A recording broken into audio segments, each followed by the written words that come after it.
This is Oppo A38। কথা হবে ভাই লোক একদম টু দ্য পয়েন্টে।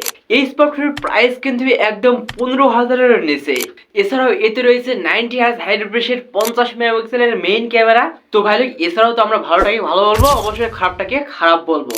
তারই সাথে ভাই লোক রাইট নাও এই সময়ের মধ্যে এই বাজেটের মধ্যে অন্যান্য স্মার্টফোনের সাথে একটু আমরা কম্পেয়ার করব। বডি, ক্যামেরা, ডিসপ্লে, সব প্রসেসর, পারফরমেন্স সব বিষয়ে আমরা একটু কম্পেয়ার করার ট্রাই করবো, যাতে করে হয়তো যারা নতুন স্মার্টফোন কেনার চিন্তা ভাবনা করতেছেন বা এই স্মার্টফোনে কেনার চিন্তা ভাবনা করতেছেন তাদের জন্য হয়তো ভিডিওটি একদম পারফেক্ট ডিল হতে পারে। তাহলে ভাই লোক ভিডিও শুরু করা যায়। কার জন্য ওয়েট? ও সাবস্ক্রাইবের জন্য।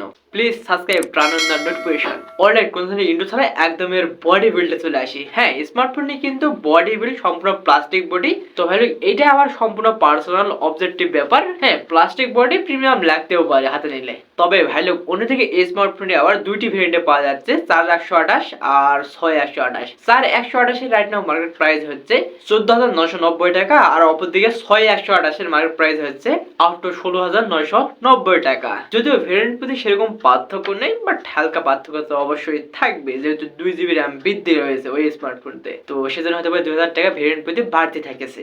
অলরাইট, ডিসপ্লে শুনে এটি সম্পূর্ণ IPS panel display, IPS LCD panel 6.56 inch. হ্যাঁ, এটা IPS display as usual IPS. হ্যাঁ, আইপিএস এর মতনই, আবার অন্যদিকে অ্যামোলেডের মতো বিহেভ করে, একটু কালার বুস্ট করার ট্রাই করে। বিশেষ করে ভিডিও যখন দেখতেছেন এর এক্সপেক্ট রেশিও হচ্ছে 20:6। তবে ভাই লোক অন্যদিকে একটা ইন্টারেস্টিং ব্যাপার হচ্ছে, সেটি হচ্ছে কোহিনী গোরিল্লা গ্লাসের প্রোডাকশন থাকছে ও কোহিনী গোরিল্লা গ্লাসের 5 এর প্রোডাকশন থাকছে। তো অবশ্যই এই জায়গায় কিন্তু ইন্টারেস্টিং ব্যাপার রয়েছে ভাই লোক। তো ভাই লোক এখন যদি সিন এবং বেজেলের দিকে আসেন তাহলে কিন্তু সিন মোটামুটি মানে অ্যাভারেজ রয়েছে, যদিও এই সময়ে না বেজেলটা একটু বড়ই দিয়ে রাখছে। অ্যান্ড আমি বলবো কি বেজেলটা একটু অবশ্যই ন্যারো করার প্রয়োজন ছিল। হ্যাঁ, যার ফলে কিন্তু কন্টেন্ট ইউজার এক্সপ্রেস একদম অন্য লেভেলে নিয়ে যায়। তো হ্যাঁ, বেজেলটা তুলনামূলক একটু বড়ই রয়েছে এই সময়ে। অন্যদিকে আবার ব্রাইটনেস রয়েছে 720 নিটস ব্রাইটনেস। তো এটা না অ্যাজ ইউজুয়াল কমই রয়েছে ব্রাইটনেস, যদি আপনি একটু আউটডোরে নিয়ে যান। বেশ করে আমরাও তো নিয়ে গেছিলাম না আউটডোরে, তো আমরা ইউজ করলাম আউটডোরে। সেই ক্ষেত্রে কিন্তু আউটডোরে একটু আপনাকে স্ট্রাগল করতেই হচ্ছে এই ব্যাপারটাতে। অ্যান্ড সেক্ষেত্রে আপনি প্রপারলি ভাবে আফসা আফসা ভাব দেখতে পারবেন। কন্টেন্ট সেরকম ভাবে হাই কনফিগারেশনে কখনোই এক্সপিরিয়েন্স নিতে পারবেন না। অ্যান্ড আমার চাওয়া ছিল হয়তো বা 1000-এর উপরে থাক, এরকম তো ব্যবসা তাই না, অ্যাটলিস্ট 1000 থাকার প্রয়োজন ছিল ভাই লোক। বাই দ্য ইনডোর আপনি স্মুথ ভাবে ইউজ করতে পারবেন, বাট যখন আপনি একটু আউটডোরে বেশ করে আউটডোরে নিয়ে যাবেন সেক্ষেত্রে একটু আপনাকে স্ট্রাগল এই ব্যাপারে করতেই হচ্ছে। অ্যান্ড এইটার কোনো বিকল্প নাই ভাই লোক, এইটাই আর কি প্যারা থাকে, এই ব্যাপারটা থেকেই যাচ্ছে এই স্মার্টফোনে। অন্যদিকে 90 Hz হাই রিফ্রেশ থাকছে। তবে হাই রিফ্রেশ বলতে এখানে মোটামুটি চলে, অ্যাভারেজ বললেই চলে। হ্যাঁ ভাই লোক, এছাড়া আমরা রিফ্রেশের ব্যাপারটা একটু পরে আসতেছি, পারফরমেন্স সেকশনে যখন কথা বলবো তখন না হয় বলা হবে। অলরাইট, এবার আসা যায় ক্যামেরা সেকশনে। ক্যামেরাতে কিন্তু মেইন ক্যামেরা হিসেবে রয়েছে 50 মেগাপিক্সেল, তার পাশাপাশি রয়েছে 2 মেগাপিক্সেলের ডিপ ভাই লোক। তবে ডিপ 50 ঠিক রয়েছে, বাট তারপরে না একটু যখন ভিডিও করতেছেন সেক্ষেত্রে একটু হোয়াইটটা একটু বাড়িয়ে যাচ্ছে। ভিডিওর কোয়ালিটি ও সমস্ত এখানে ভিডিও করতে পারবেন 1080p 30 fps এ। যদিও আপনি যখন পিক্সেল তুলে যাচ্ছেন সেক্ষেত্রে কিন্তু আশপাশ যে ব্যাপারগুলো থাকে না, অবজেক্টের ব্যাপারগুলো থাকে না বা সাবজেক্টের ব্যাপারগুলো থাকে না, সেক্ষেত্রে কিন্তু সেই ব্যাকগ্রাউন্ডের সাবজেক্ট গুলো অবশ্যই হোয়াইট করার ট্রাই করতেছে। এন্ড যেগুলো গ্রিন মানে একদম গ্রিন সেগুলো কিন্তু অলরাইট পিক্সেল হয়তো দেখতে পাচ্ছেন অনেক দূরে যেগুলো গাছপালা রয়েছে, ট্রি রয়েছে, সেগুলো কিন্তু একদম হোয়াইট করার ট্রাই করতেছে। এই ব্যাপারটা আমি বুঝলাম না আসলে কুয়াশার কারণে এই ব্যাপার না স্মার্টফোনের কারণে মানে হোয়াইট দেখা যাচ্ছে, বাট তারপরে কিন্তু একটু হোয়াইটের পরিমাণটা বেশিই লাগছে। বা অন্য অ্যাঙ্গেলে আমরা যখন ফটো তুললাম না সেই ক্ষেত্রে একটু হোয়াইটের ব্যাপারটা একটু বেশি দেখা যাচ্ছে এই ব্যাপারটা আর কি। অপরদিকে আবার ভিডিও কোয়ালিটি মোটামুটি অ্যাভারেজ রয়েছে, স্টেবিলাইজড এর অপশন এখানে নেই। হ্যাঁ, স্টেবিলাইজড এর খামতি অবশ্যই এখানে রয়েছে, লেকি লেকি বা সেই ভাব দেখা যাচ্ছে যখন একটু হাত একটু কাঁপাকাঁপি করতেছেন। হ্যাঁ, অবশ্যই লেকি লেকি বা ওদের ব্যাপার সেবা দেখা দিচ্ছে। অলরাইট, অন্যদিকে আবার ভাইলোক সেলফি ক্যামেরা হিসেবে রয়েছে 5 মেগাপিক্সেল। তবে এই সময়ে না এই ব্যাপারটা যায় না ভাইলোক, সেলফি ক্যামেরা 5 মেগাপিক্সেল, অ্যাটলিস্ট আমি এখানে চাইতাম 8 মেগাপিক্সেল। যার ফলে কিন্তু একদম দুর্দান্ত ভাবে ছবি তোলা যেত সেলফি বেশ সেলফি ক্যামেরা। তো বর্তমান সময়ে রাইট না কিন্তু এই ব্যাপারটা অনেকটা পিছিয়ে থাকলো ভাইলোক। 5 মেগাপিক্সেল মোটামুটি এখনকার ব্যাপারে যায় না, যদিও এই স্মার্টফোনের প্রাইস কিন্তু একদম কম। ব্যাপারটা কিন্তু মোটাও ওরকম না, মানে চলে একদম বেশিও না কমও না, মিড রেঞ্জের মধ্যে চলে। তো সেক্ষেত্রে কিন্তু অবশ্যই এই ব্যাপারটা তাদের একটু নজর দেওয়া ট্রোজান ছিল, অ্যাটলিস্ট 8 মেগাপিক্সেল অবশ্যই তো আশা করা যায় তো, তাই না? তো এখানে কিন্তু এই ব্যাপারটা পিছিয়ে থাকলো। অপরদিকে সেলফি ক্যামেরাতে আবার সর্বোচ্চ ভিডিও করতে পারবেন 1080p মনে হয় 30 fps এ। যাই হোক, এখানে সেলফি ক্যামেরা মোটামুটি, যদিও সেলফি ব্যাপারটা আসলাম না, সেলফি সেরকম ভাবে ডিটেলস করতে পারতেছে না 5 মেগাপিক্সেল থাকার কারণে। ওই যে ব্যাক ক্যামেরার ব্যাপারটা বললাম না, যে আসলে ক্যামেরার ব্যাপারটা আবার চলে আসলে একটু হোয়াইট বিষয়টা একটু বুস্ট করতেছে বেশি, লাইক একটু ব্ল্যাক থাকতেছে সেক্ষেত্রে হোয়াইট করে দিচ্ছে আর কি। আপনার মুখে যদি কোনো দাগ থাকে তাহলে কিন্তু সেটাকে বুস্ট করে ক্লিয়ার করার ট্রাই করতেছে। সো এই জায়গায় মোটামুটি চলে 5 মেগাপিক্সেল, তারপরেও একেবারে কম ভাই লোক 8 মেগাপিক্সেল অ্যাটলিস্ট আমরা আশা করা যায়, তো আমরা আশা করতাম না 8 মেগাপিক্সেল, তো এই ব্যাপারটা একটু পিছিয়ে থাকলো। এছাড়া ভাই আরেকটি ব্যাপার যেটা দেখলাম সেটা হচ্ছে কালার চেঞ্জিং টেকনোলজি। হ্যাঁ, তারা কিন্তু কোনো জায়গায় বলেনি বা কোনো ওয়েবসাইটে কোথাও পাওয়া যায়নি আসলে এই স্মার্টফোনে কালার চেঞ্জিং টেকনোলজি। বাট ভাই লোক, হ্যাঁ, যখন না ডিরেক্ট সানলাইট এনে যাচ্ছে সেক্ষেত্রে, আর যখন একটু আলো পড়তেছে স্মার্টফোনের ব্যাক মানে সাইডে, এন্ড সেক্ষেত্রে কিন্তু অলরেডি কালারটা চেঞ্জ হয়ে যাচ্ছে। কালার চেঞ্জিং টেকনোলজিটা আপনারা কিভাবে নেন একটু কমেন্টে জানিয়ে দিন তো।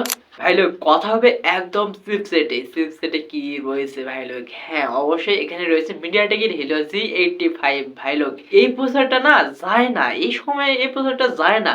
কারণ দেখুন ভাই লোক, সেই হবসকাল থেকে একই প্রসেসর দেখে আসতেছি প্রায় 2022 সাল থেকে।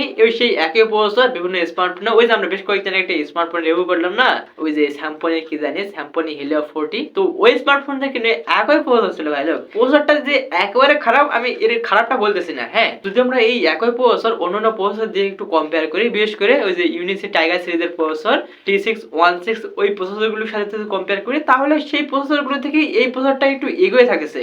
বাট তারপরেও না, এই ব্যাপারটা যায় না, পুরাতন জিনিস তাই না, একটু নতুন আনার ট্রাই করার ব্যাপার প্রয়োজন ছিল অবশ্যই। আর সেক্ষেত্রে সেই আদিমকালে প্রসেসর ইউজ করছে, বাট প্রসেসরটা কিন্তু হাই লেভেলি বা মাল্টি কনজিউমার যারা রয়েছেন তারা যে উড়াধুরা ভাবে এনজয় করবেন ব্যাপারটা মোটেও ওইরকম না। আবার যে কম রয়েছে এটা আর অন্যরকম না, ওইরকম না আর কি। হ্যাঁ, মোটামুটি চলে এভারেজ। হ্যাঁ, এতে রয়েছে 90 হার্জ হাই রিফ্রেশ, তবে মোটামুটি অ্যাপে ওয়ান ক্লোজ যখন করতে যাচ্ছে না, সেক্ষেত্রে একটু হালকা একটু লেখি বা হালকা একটু সমস্যায় বা প্রবলেম বা পেন খেতে হচ্ছে আর কি, প্যারা নিতে হচ্ছে।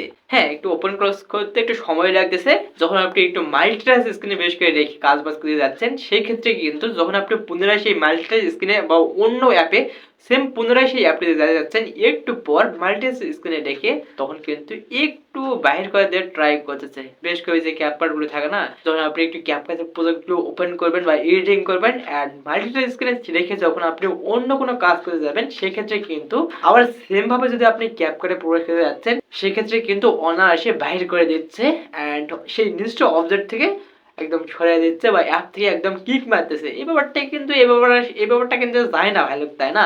অলরাইট, এছাড়া খারাপ ব্যাপার থেকে থাকলেও অবশ্যই কিছু ইন্টারেস্টিং ব্যাপার রয়েছে সবার শেষে, সেটা হচ্ছে 5000 mAh এর বিগ ব্যাটারি থাকছে এবারের Oppo A38 এ। তবে ভালো ইন্টারেস্টিং ব্যাপারটা এখানে এর সাথে কিন্তু 33 ওয়াটের ফাস্ট চার্জিং সিস্টেম থাকছে। তবে ভালো এই ব্যাপারটা ঠিকঠাক লেগে যাচ্ছে, ঠিকঠাক লাগতেছে এই সময় রাইট নাও। কারণ এই বাজারের মধ্যে যদি আমরা বেশ করে অন্যান্য স্মার্টফোনের দিকে তাকাই, তাহলে কিন্তু তারা অ্যাটলিস্ট 18 দিয়ে ট্রাই করে। বাট হ্যাঁ, 18 থেকে বাইরে হয়ে কিন্তু 33 ওয়াটে চলে আসছে। ব্যাপারটা আসলে ইন্টারেস্টিং। তো ভালো, এখন যদি আমরা এই সেম বাজেটের মধ্যে অ্যাটলিস্ট 15,000-এর মধ্যে অন্যান্য স্মার্টফোনের দিকে তাকাই, তাহলে কিন্তু অনেক অনেক অ্যাভেলেবল মার্কেটে অনেক অনেক স্মার্টফোন রয়েছে।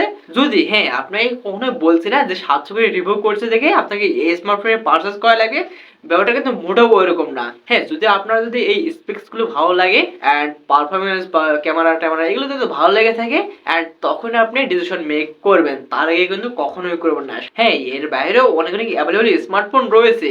হ্যাঁ, অনেক পারফরমেন্স ওলা ক্যামেরা ওলা অনেক স্মার্টফোন রয়েছে। যেমন যদি আমরা তাকাই এই সময়ের মধ্যে রাইট নাও, তাহলে কিন্তু পোকো, রেডমি বা ইনফিনিক্স এর অনেক মডেল রয়েছে। তার মধ্যে উল্লেখযোগ্য Poco 665, Redmi 12 4G, Redmi C51, Infinix hot 30i same বা এর থেকে একটু অবশ্যই ভালো কিছু ওখানে রয়েছে, ওই স্মার্টফোনগুলোতে রয়েছে। তো আপনারা চাইলে ওই স্মার্টফোনগুলো একটু দেখে নিতে পারেন বা দেখতে পারেন। হ্যাঁ, অসংখ্য আপনারা ইউটিউবে ভিডিও পেয়ে যাবেন সেই স্মার্টফোনগুলো সম্পর্কে, তো চাইলে আপনি সেখান থেকে দেখে নিতে পারবেন এন্ড তখনই হয়তো আপনি ডিসিশন মেক করতে পারবেন রাইট নাও। হ্যাঁ, এই স্মার্টফোনের নামগুলো বললাম না, এগুলো কিন্তু অবশ্যই 2024 সালে রিলিজ হয়েছিল আর কি। তো ভাই ব্রাদার, এই তো আজকের ভিডিওটি কেমন লাগলো একটু মাস্ট কমেন্টে জানিয়ে দিন। তো সর্বশেষ একটা ব্যাপারে আপনাদের ক্লিয়ার করে দেই, এই স্মার্টফোনের কাজের জন্য রাইট, বা কারা এই স্মার্টফোন পারচেজ করবেন, যারা বিশেষ করে একটু নতুন ইউজার রয়েছেন বা নতুন স্মার্টফোন ইউজ করতে যাচ্ছেন, বিশেষ করে সেরকম ভাবে উড়াধুরা ভাবে মানে গেমিং করবেন না। হ্যাঁ, প্রসেসরটা মোটামুটি ঠিকঠাক রয়েছে, গেমিং হালকা পাতলা করা যাবে, বিশেষ করে যে ফ্রি ফায়ার বা 2D গেমগুলো, হ্যাঁ 2D গেমগুলো হাই লেভেলে খেলতে পারবেন। বাট ফ্রি ফায়ার খেলতে গেলে বা হাই কনফিগারেশনে ভাবে খেলতে গেলে বা ফ্রি ফায়ার একদম সেই উড়াধুরা ভাবে খেলতে গেলে অবশ্যই হ্যাং লাইট দেখা দেবে। অ্যান্ড 2D গেমগুলো আপনি খেলতে পারছেন অনায়াসে। তো এই তো আজকের ভিডিওটি এতটুকুই, বাই।